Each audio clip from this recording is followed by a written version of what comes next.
Yeah, I think we're just waiting for Councillor Wilson. Nothing if not predictable.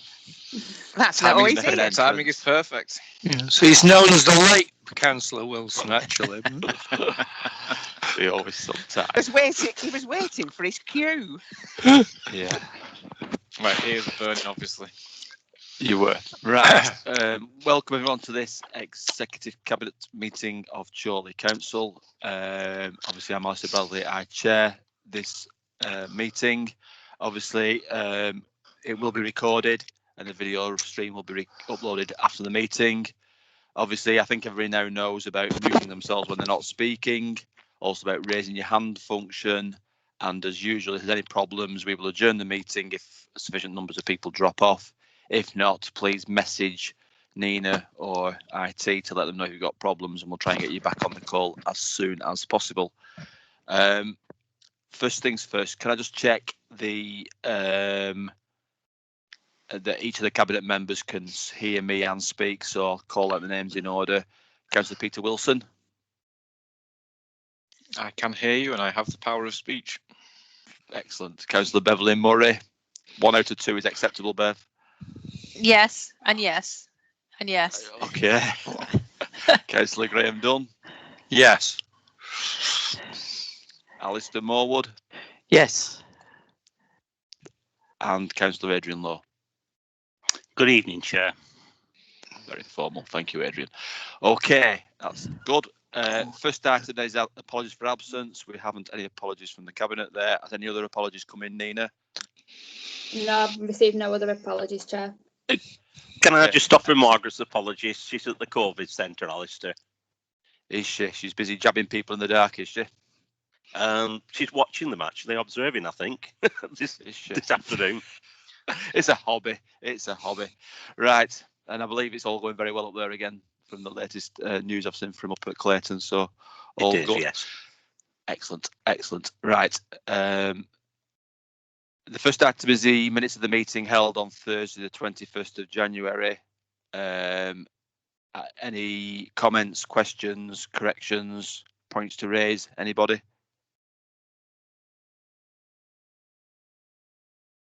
I can't see any hands going up. So on that basis, I'm proposing those. Would somebody like to second those minutes, please? Seconded. Thank you, Peter. Anybody against that, Cabinet members? No, fine. Those minutes are taken as a true and correct record. Thank you very much. Are there any declarations of interest from any members on any of the items we're going to discuss this evening? If so, declare them now. No. Okay.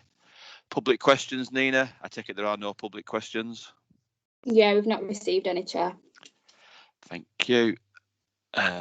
Next item then is item 4, which is one of my items. So that is the clean air strategy, which is on page 9 of the report. So if you just give me a second, I'll flip between 2 different screens. I'll take you through this report if that's okay. So obviously the purpose of this report is to propose going out to wider consultation on the approval from the Exec Cabinet to consult upon the proposed draft clean air strategy and to secure approval to publish it via a delegated decision in due course. And also upon establishment of the resource to deliver the strategy, to complete an options appraisal for the new method of collecting data on air quality and to have a member learning session on air quality at that point. So that's what we're looking to do. Then also the recommendations cover that I'm given delegated responsibility for the final proposal following that consultation to bring that in, subject to any changes that might come out through that consultation process. So obviously members will be well aware that we declared the climate emergency back in 2019 in those halcyon days pre-COVID in November 2019. And we had an overarching goal of rendering the borough carbon neutral by the year 2030, 20 years ahead of the government's target in 2050. Okay, so as part of the actions to do that, we've got to consider a number of changes to the borough in terms of our working practices as a council, but also how we can support residents, communities, businesses, etc., to help us move towards that state, and at the same time improving the environment in which we all live. As part of the steps, one of the steps to doing that is around air quality and air monitoring and having a clean air strategy, which is obviously appended to this report. And paragraphs 9 and 10 document the primary measures and how they are measured across the country. And obviously we are affected in this situation by both national legislation, but also local bylaws and local areas if we want to bring those in. But obviously the sort of primary, secondary, and then applied legislation that refers to all of these kind of the apparatus of how we deliver this kind of thing. And so therefore that's all enshrined in the clean air strategy that is appended to the report that we've got in front of us.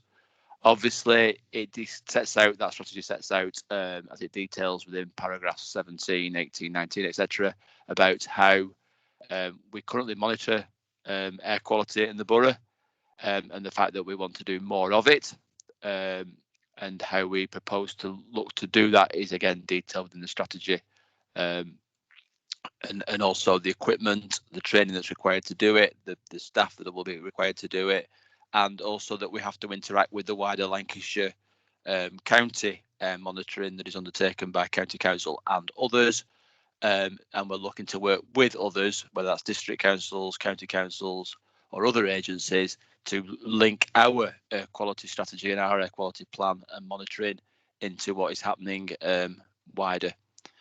The idea about consultation then is also to get the views of those partners. It's also to get the views of wider stakeholders and, of course, the public. And as we have seen through many meetings across the borough, our public are in some areas very interested in this and have taken steps into their own hands where they actually do their own monitoring as well.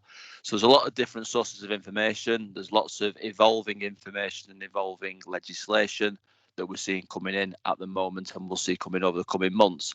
So the idea of having this strategy is that it sets all that out. It allows people to have reference points and allows us to benchmark things. And it was one of the items covered by the inaugural climate change working group meeting on Monday of this week, which is obviously the first of a series of meetings and a series of actions that we need to take to buy into that environmental policy and the climate emergency that we previously announced. And therefore all these things are linked. Having strategies, having plans, having processes in place will help us measure and effect that change, but also will help us provide the evidence base for that change, and also to put a cost on what it will cost to do these things or what benefits it will bring as well. That's the summary of the report. The recommendations, the 2 recommendations included in the first few paragraphs.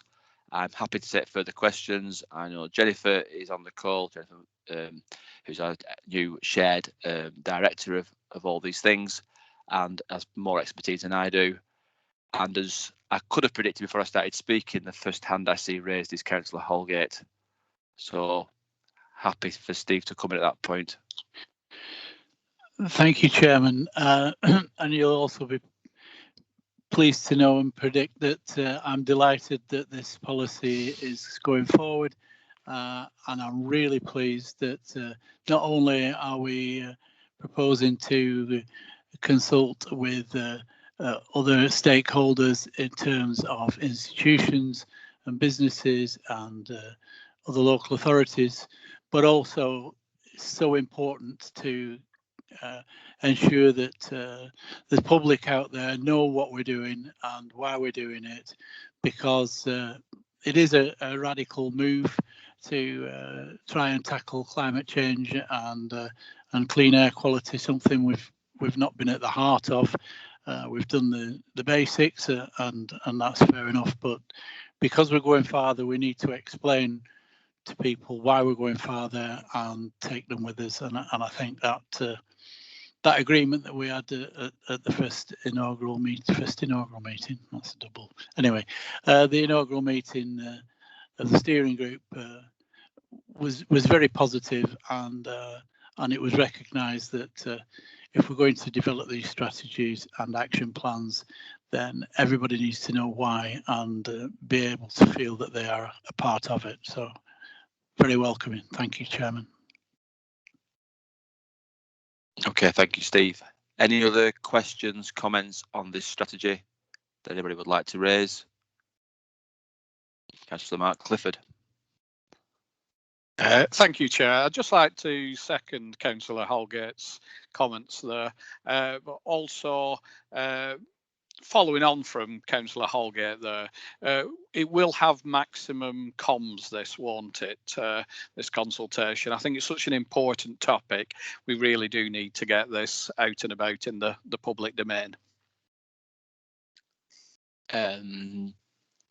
Yes, it's not like Chorley Council to hide its light under a bushel, so I am sure we will get the maximum comms that you require. Okay. Councillor Adrian Lowe. Thank you, Chair. In terms of, I welcome the strategy. It's a long time in coming to get it in effect off the ground and out for consultation. I welcome the new monitoring regime that's proposed, and as Councillor Clifford has said, that communication and engagement is key as one of the 4 elements, because we all have a part to play.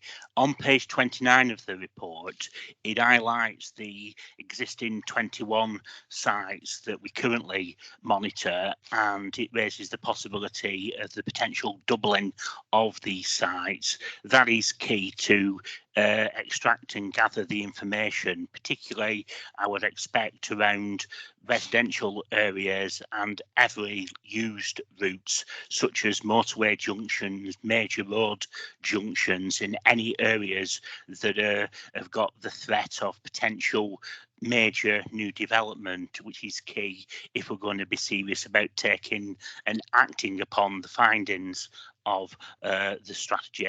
But I welcome it, Chair. Great stuff. Thank you, Adrian.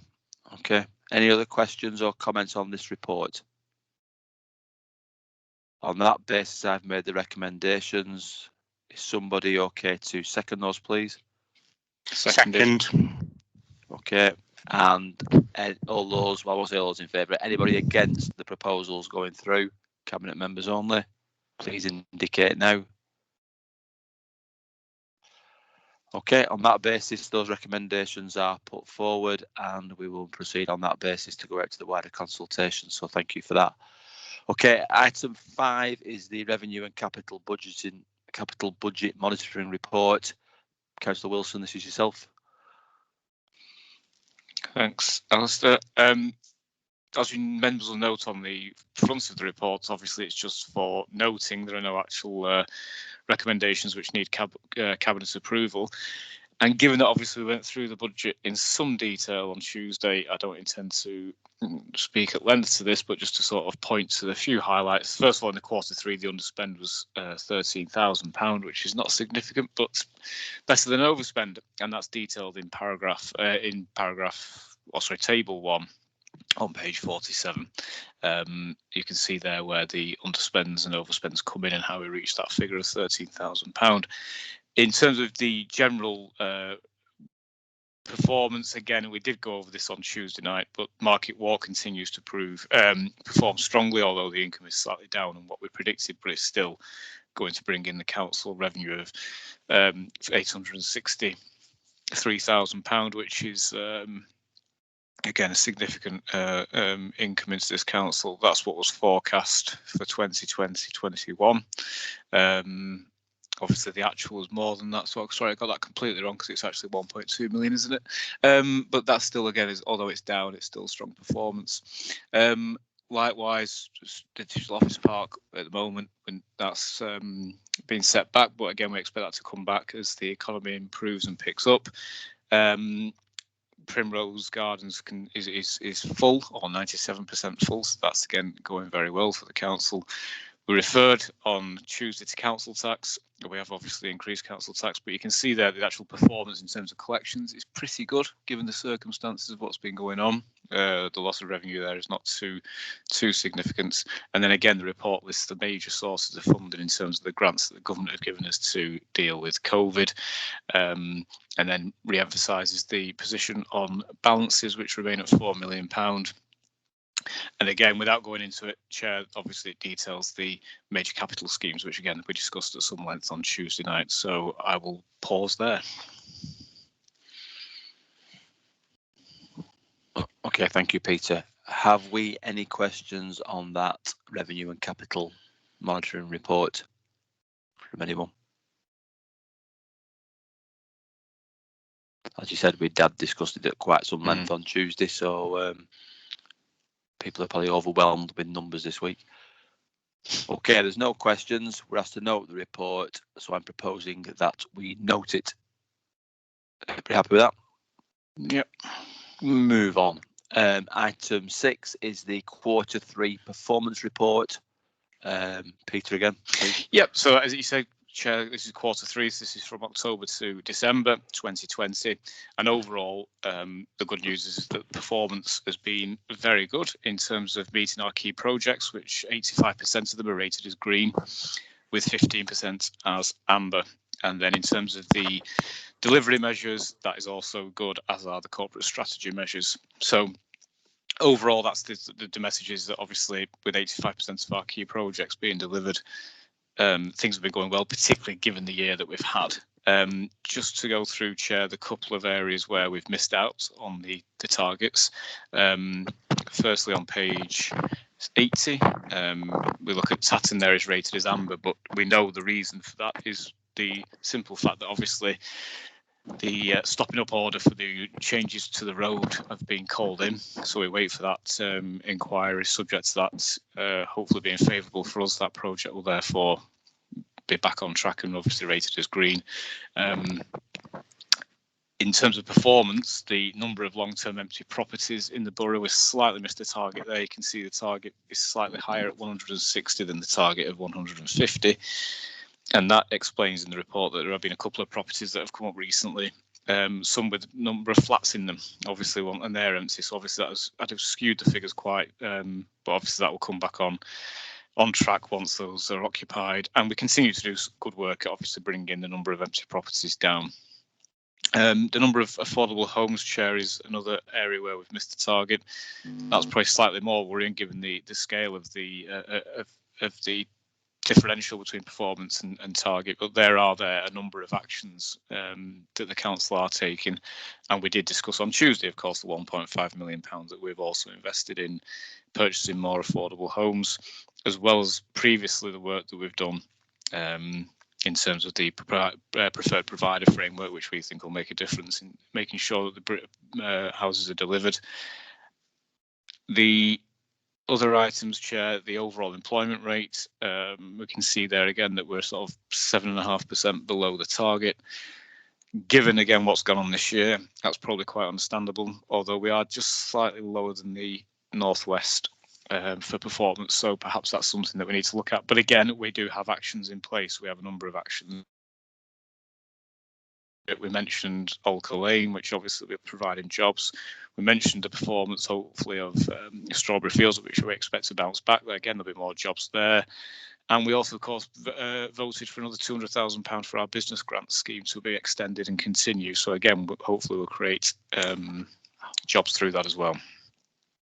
I think there was one other item, Chair, just if you bear with me 1 second, that was the town centre vacancy rate. And again, with a target of 8%, performance 9.7, that's not that far off, given the climate we've had for the last 12 months. But as always, the town centre is challenging. As always, we continue to do what we can to invest to make sure that we have a vibrant town centre. And again, we've got measures in there such as the demolition of the bingo hall, such as the renovation of the market, that hopefully again will make the town centre more attractive to people to spend time in Chorley as and when we're allowed to do so. And again, I'll stop there, Chair. Thank you, Peter. Okay, any questions on anything in that report that people would like to raise?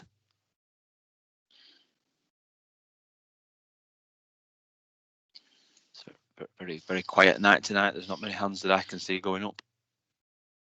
In fact, there's none. So bear with me. Okay, yep. So there's no questions on that report.